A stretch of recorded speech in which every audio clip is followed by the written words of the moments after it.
নমস্কাৰ ছাত্ৰ ছাত্ৰীসকল, আশা কৰোঁ সকলো ভালে আছা। আজি আমি ক্লাছ 9ৰ সমাজ বিজ্ঞান বিষয়ৰ অৰ্থনীতিৰ মৌলিক বিষয়সমূহ পাঠটি আলোচনা কৰিম।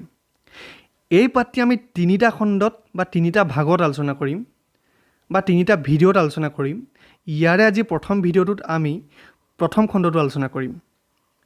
মই আছিকুৰ ৰহমান আলী, স্নাতক শিক্ষক, ফিলবাৰী উচ্চ মাধ্যমিক বিদ্যালয়। তেতিয়াহ'লে ব'লা আৰম্ভ কৰোঁ। আজিৰ আলোচনাৰ বিষয়ে আজি আমি ভিডিঅ'টোত কি আলোচনা কৰিম? অৰ্থবিজ্ঞানৰ প্ৰয়োজনীয়তা। অৰ্থবিজ্ঞান আমাক কিয় প্ৰয়োজন হয় বা অৰ্থবিজ্ঞান আমি কিয় অধ্যয়ন কৰিব লাগে ইত্যাদি কথাবোৰ আমি অৰ্থবিজ্ঞানৰ প্ৰয়োজনীয়তাত আলোচনা কৰিম। আৰু তাৰ লগতে অৰ্থবিজ্ঞানৰ সংজ্ঞা, অৰ্থবিজ্ঞানৰ বিষয়ে বিভিন্ন অৰ্থনীতিবিদসকলে কি কৈছে বা অৰ্থবিজ্ঞান কাক বোলে সেই বস্তুটো আমি লগতে চাম। তেতিয়াহ'লে ব'লা আৰম্ভ কৰোঁ। গতিকে আমি এটা কথা জানো, পাঠটিৰ নাম হৈছে অৰ্থবিজ্ঞানৰ মৌলিক বিষয়সমূহ। এতিয়া মৌলিক বিষয়সমূহ মানে কি? যিবোৰ বস্তু আমাৰ অত্যন্ত প্ৰয়োজনীয়, যিবোৰ বস্তু আমাৰ দৈনন্দিন জীৱনৰ লগত ওতঃপ্ৰোতভাৱে জড়িত বা আমাৰ লগত খুব সম্পৰ্কিত, সেইবোৰ বস্তুক আমি মৌলিক বুলি ক'ব পাৰোঁ। এতিয়া হৈছে অৰ্থনীতিৰ বা অৰ্থবিজ্ঞানৰ মৌলিক বিষয়সমূহ, অৰ্থাৎ অৰ্থবিজ্ঞানৰ মৌলিক বিষয়, যিবোৰ অৰ্থবিজ্ঞানৰ লগত জড়িত, খুবেই জৰুৰী, খুবেই গুৰুত্বপূৰ্ণ বিষয়, সেইবোৰৰ কথা এই পাঠটিত আলোচনা কৰা হৈছে। তেতিয়াহ'লে আৰম্ভ কৰোঁ। অৰ্থবিজ্ঞানৰ প্ৰয়োজনীয়তা। দেশ এখন পৰিচালনা কৰা হয় জনসাধাৰণৰ পৰা সংগৃহীত কৰৰ জৰিয়তে।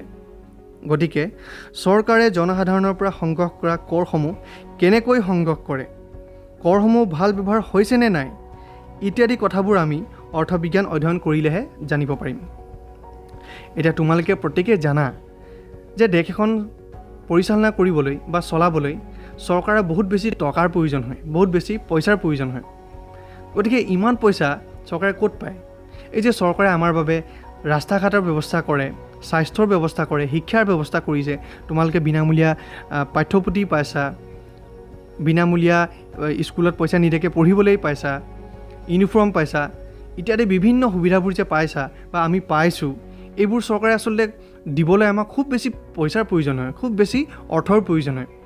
আৰু এই পইচাসমূহ চৰকাৰে ক'ৰ পৰা পায়? এই পইচাসমূহ চৰকাৰে কৰৰ জৰিয়তে গোটেই দেশৰ জনসাধাৰণৰ পৰা সংগ্ৰহ কৰে। অৰ্থাৎ আমাৰ সাধাৰণ মানুহবোৰৰ পৰাই চৰকাৰে কৰ ৰূপে পইচাসমূহ সংগ্ৰহ কৰে। এতিয়া কেনেকৈ সংগ্ৰহ কৰে ভাবাচোন।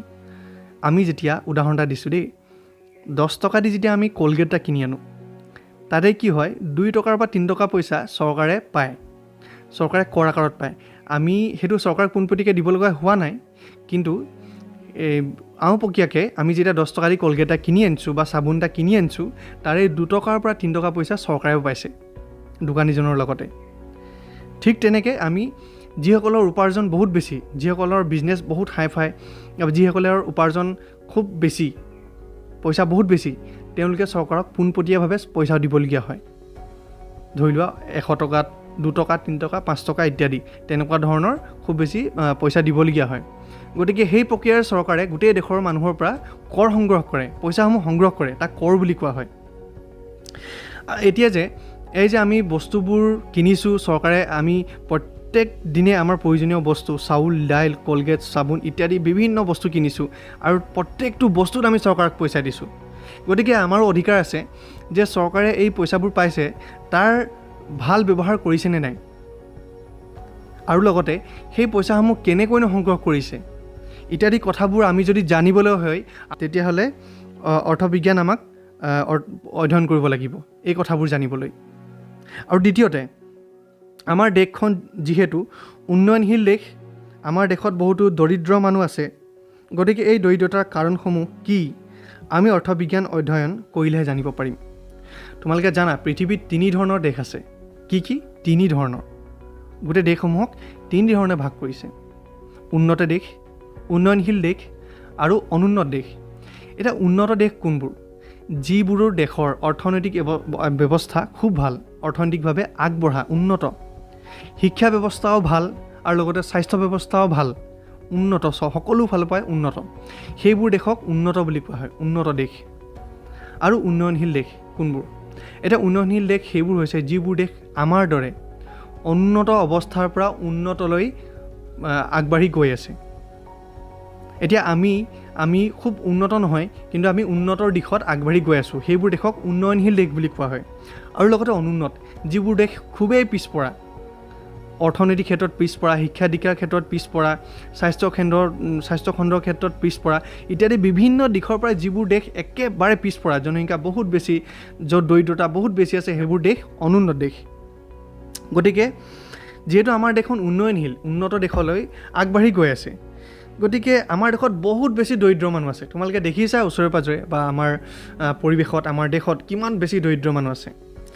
এই দৰিদ্ৰ মানুহসমূহ আচলতে কিয় দৰিদ্ৰ হৈছে? তেওঁলোক কিয় ইমান দিনে দৰিদ্ৰ হৈ আছে? তেওঁলোক কিয় উন্নত হ'ব পৰা নাই? তেওঁলোক কিয় ধনী হ'ব পৰা নাই? তেওঁলোক কিয় আগবাঢ়ি যাবলৈ পৰা নাই? ইত্যাদি কথাবোৰ যদি আমি জানিবলৈ হয়, খুব ভালকৈ ভিতৰৰ পৰা যদি আমি জানিবলৈ হয়, তেতিয়াহ'লে আমাক অৰ্থবিজ্ঞান অধ্যয়ন কৰিবই লাগিব, নহ'লে আমি জানিব নোৱাৰিম।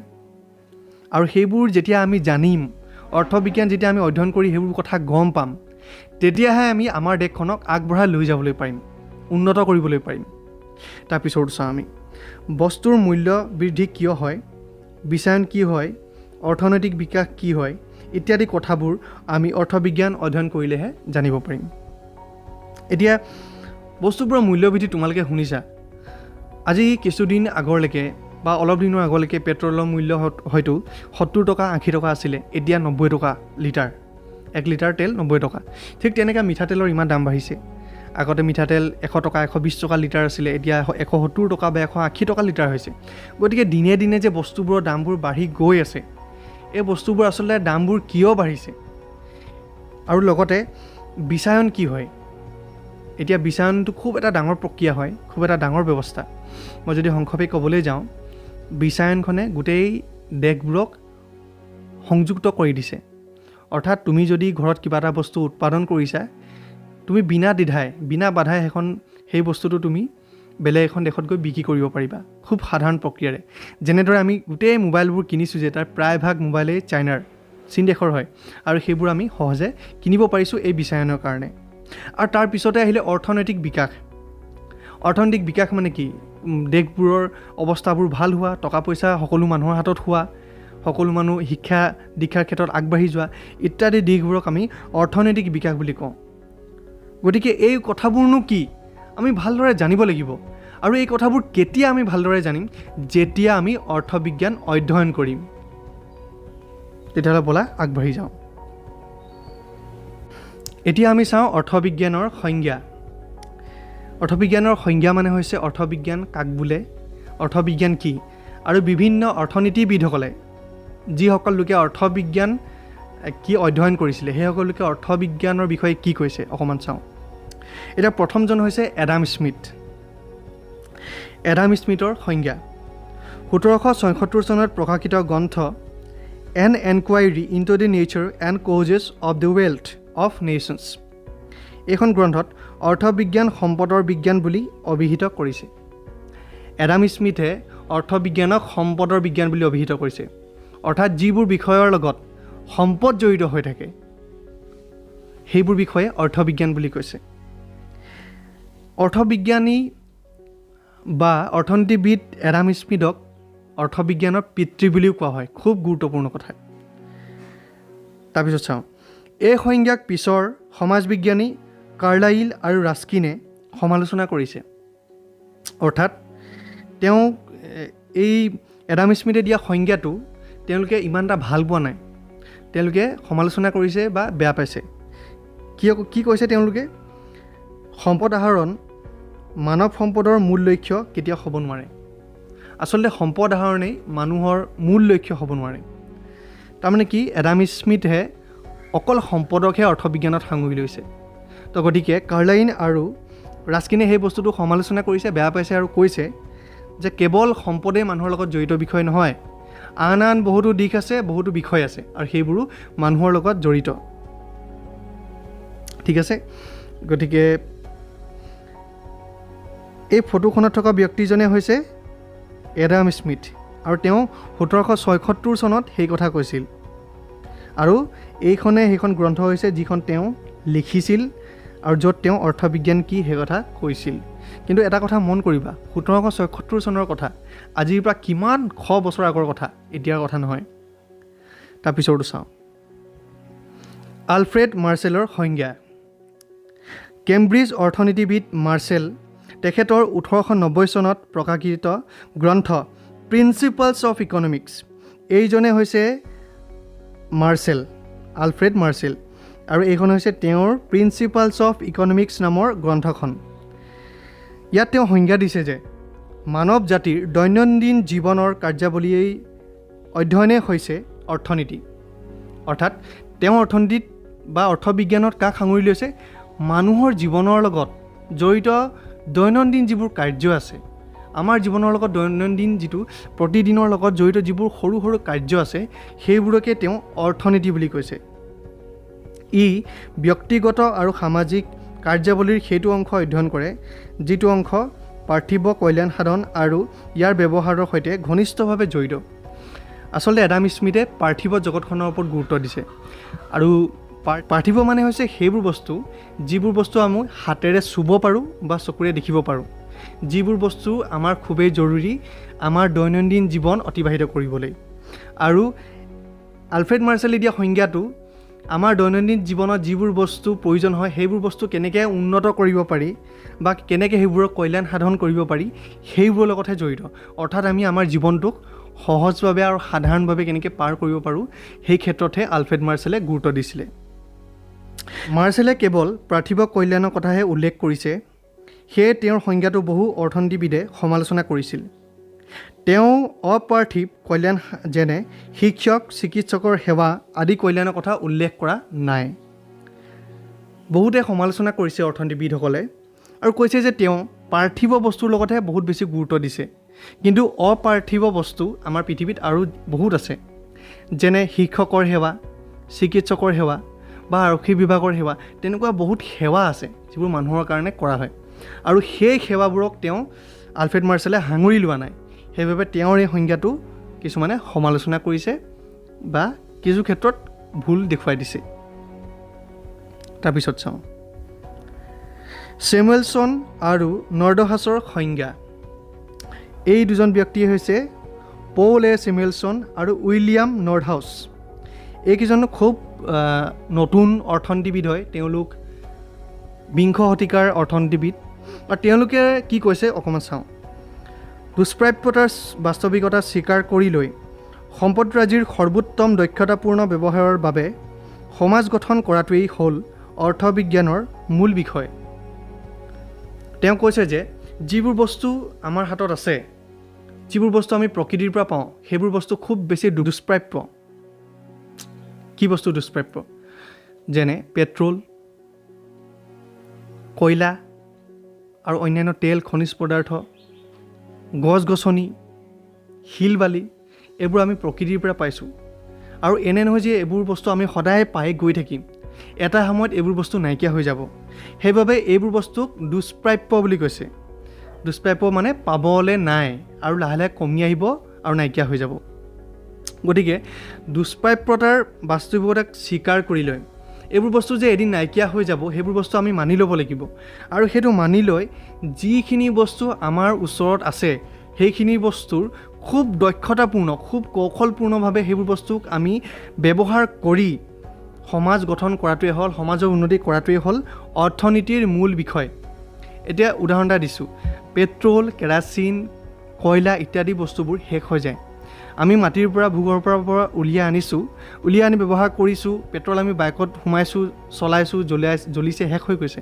এটা সময়ত আৰু শেষ হৈ যাব, একেবাৰে নাইকিয়া হৈ যাব। কিন্তু কিছুমান বস্তু নাইকিয়া নহয়, যেনে সূৰ্যৰ ৰশ্মি, ছ'লাৰ। তোমালোকে এই শব্দটো শুনিছা, ছ'লাৰ লাইট থাকে বা ছ'লাৰ আমি ঘৰৰ পদূলিত কেতিয়াবা ছ'লাৰ লাইট লগাওঁ যিবোৰে আমাৰ গোটেই ঘৰটো পোহৰ কৰি ৰাখে।